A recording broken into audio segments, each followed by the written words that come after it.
The Bible says it twice. Proverbs 22:3 and 27:12. A prudent man sees danger ahead and prepares for it, but the fool goes blindly on and suffers the consequences.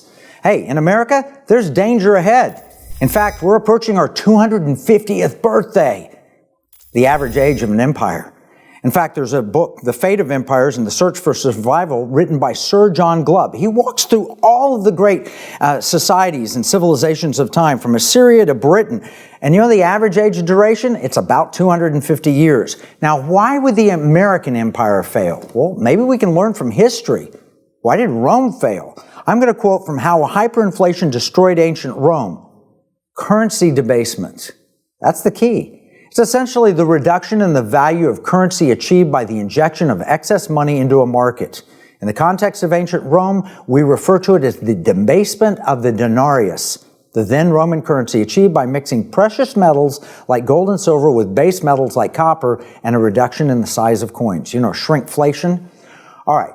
Whenever Rome faced a money crunch, the emperor, starting from Nero, would simply debase the coinage to pay debts, acquire resources, finance projects, and last but not least, enrich political insiders. As time marched on, more and more coins were pumped into the market, which progressively catapulted inflation to unsustainable levels. That's what we're seeing in Washington right now. Political insiders benefit.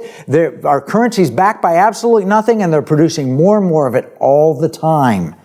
Now, what happened in Rome? The silver content of a Roman denarius dropped from 90 to 100%. 200 years later, it was virtually zero. Almost no silver left in a Roman denarius. That's debasement of the currency. Guess what?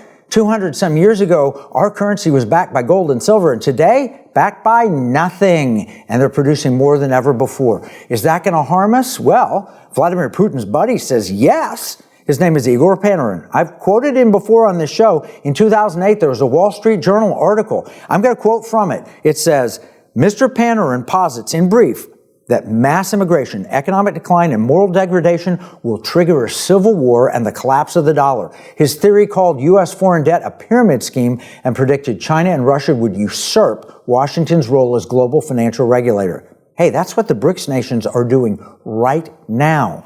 I'm going to quote from historian Alfred McCoy in the book, In the Shadows of the American Century, The Rise and Decline of U.S. Global Power. This guy's from the University of Wisconsin-Madison. He says, the American century, proclaimed so triumphantly at the start of World War II, may already be tattered and fading by 2025.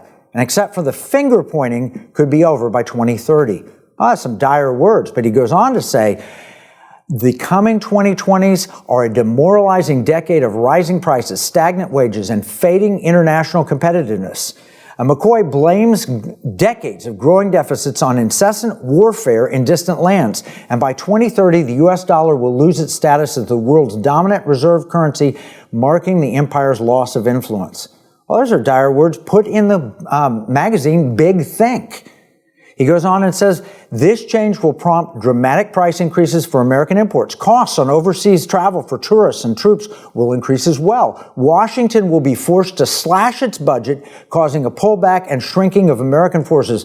Like a fading superpower incapable of paying its bills, America will then be continuously challenged by powers like China, Russia, Iran, and others for control over the ocean, space, and cyberspace. Domestically, the changes in America's power will lead to a worsening of the standard of living, with skyrocketing prices and tensions that will lead to a major rewriting of the American social contract.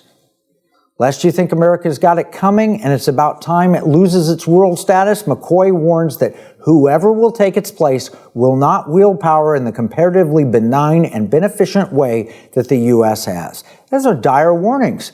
You know, the common theme among the demise of all once thriving empires